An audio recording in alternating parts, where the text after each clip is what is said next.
میں 1949 میں آسٹریلیا میں پیدا ہوئی۔ میرے والدین دہریے تھے اور خدا کا اعلانیہ انکار کرتے تھے، اور اسی ماحول میں میری پرورش بھی ہوئی۔ میری ایک چھوٹی بہن تھی اور والدین کی پوری کوشش تھی کہ ہم دونوں بہنیں کسی مذہب میں پڑے بغیر ہی زندگی گزار لیں، لیکن اس کے برعکس ہوا یوں کہ میں ابھی سیکنڈری اسکول میں ہی تھی کہ مذہب میں میری دلچسپی بڑھنے لگی، اور خدا کے تصور کے بغیر میں ایک قسم کی الجھن اور بے اطمینانی محسوس کرنے لگی، اور میرے دل سے یہ صدا بلند ہونے لگی کہ کوئی ایسی اعلیٰ اور برتر ہستی ضرور ہونی چاہیے جو ہماری حفاظت کرے اور ہمیں قوت فراہم کرے۔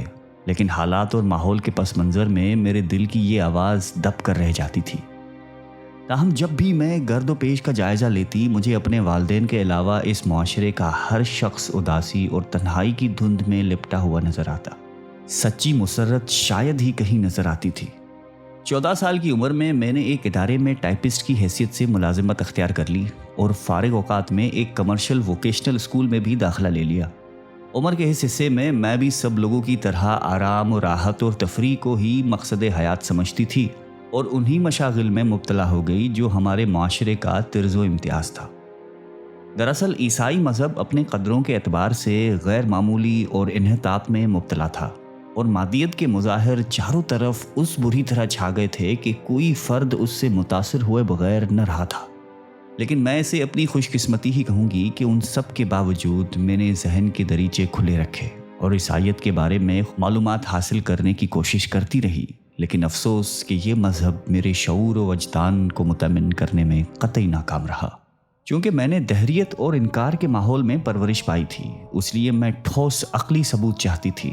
مجھے پادریوں اور دیگر مذہبی رہنماؤں کی غیر مستند اور من گھڑت روایات مطمئن نہیں کر رہی تھی۔ 1967 میں میری عمر 18 سال تھی جب مشرقی وسطی میں جنگ چھڑ گئی۔ یہ جنگ عرب اور اسرائیل کے درمیان تھی اور یہی وقت کا سب سے بڑا موضوع بن گیا۔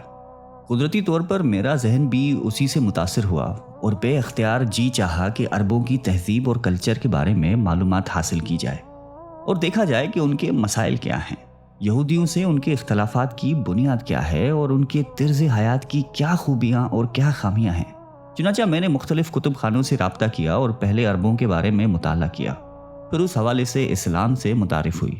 لیکن یہ افسوسناک امر ہے کہ میں نے جتنے بھی تاریخی کتابوں کا مطالعہ کیا، ان سب میں اسلام اور عربوں کے خلاف مصنفین کا تعصب اور عناد چھلک چھلک پڑتا تھا، اور میں حیران تھی کہ غیر جانبداری، اعتدال اور انصاف کے علم برداروں کو کیا ہو گیا ہے۔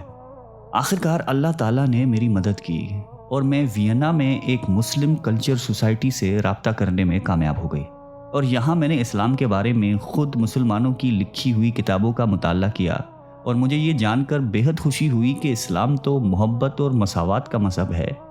اس پر مردم کشی یا دہشت گردی کا الزام اپنے اندر کوئی حقیقت نہیں رکھتا، اس کا کسی خاص قوم یا نسل سے کوئی علاقہ نہیں، بلکہ سراسر بین الاقوامیت کا حامل ہے۔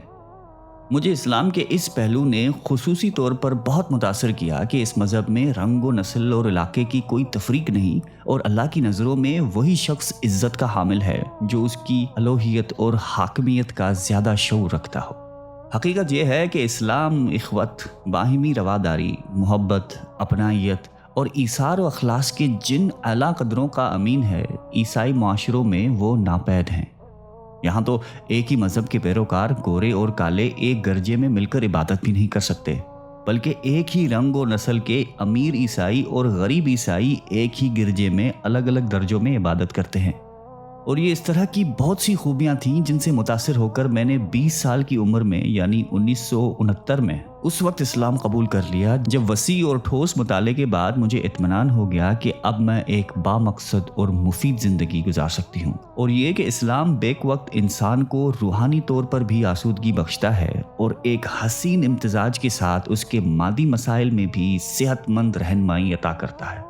تہذیبی سطح پر اسلام انسانی ذہن کی تخلیقی صلاحیتوں کو پروان چڑھاتا ہے اور اپنے پیروکاروں میں انصاف اور صداقت کی بنیاد پر اخلاص اور خدمت کا وہ جذبہ پیدا کرتا ہے جو خود ان کے لیے بھی عزت اور سربلندی کا باعث بنتا ہے اور عام انسانوں کے لیے بھی امن و رحمت کا سبب بن جاتا ہے۔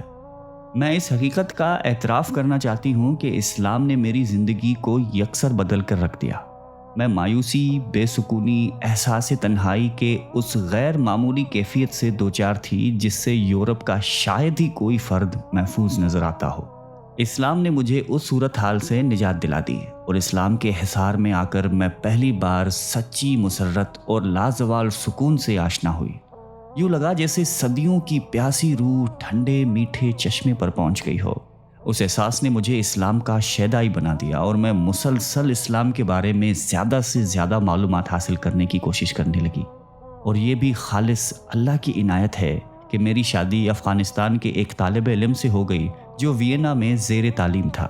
میرے خاوند نے تعلیم مکمل کر لی تو ہم افغانستان آ گئے۔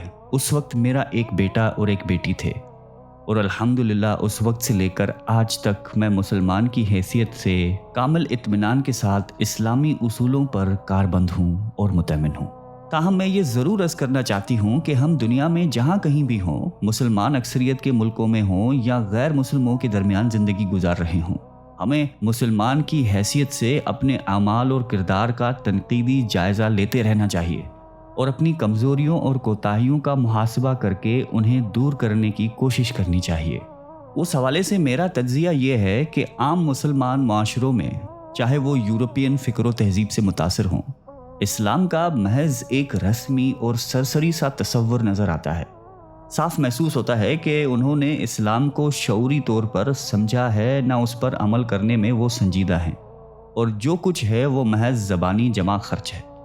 اسلام ان کے قلب و ذہن میں گہرائی تک اترا ہی نہیں ہے۔ اس سارے واقعے میں اس خاتون کے آخری جملے یاد رکھنے چاہیے اور غور کرنے کے قابل بھی ہیں۔ چنانچہ ہر مسلمان کو چاہیے کہ اپنے ایمان کو ایسا مضبوط بنائے کہ غیر مسلم اس کی زندگی کو دیکھ کر اسلام کی طرف مائل ہو، نہ کہ ہم ایسے بنیں کہ غیر مسلم کے عمل کو دیکھ کر ہم ان کی طرف مائل ہوں۔ دعا ہے کہ اللہ تعالی ہم سب کو اس واقعے سے سبق حاصل کرنے کی توفیق عطا فرمائے، قلب سلیم عطا فرمائے اور قرآن اور حدیث پہ چلنے کی توفیق عطا فرمائے۔ آمین۔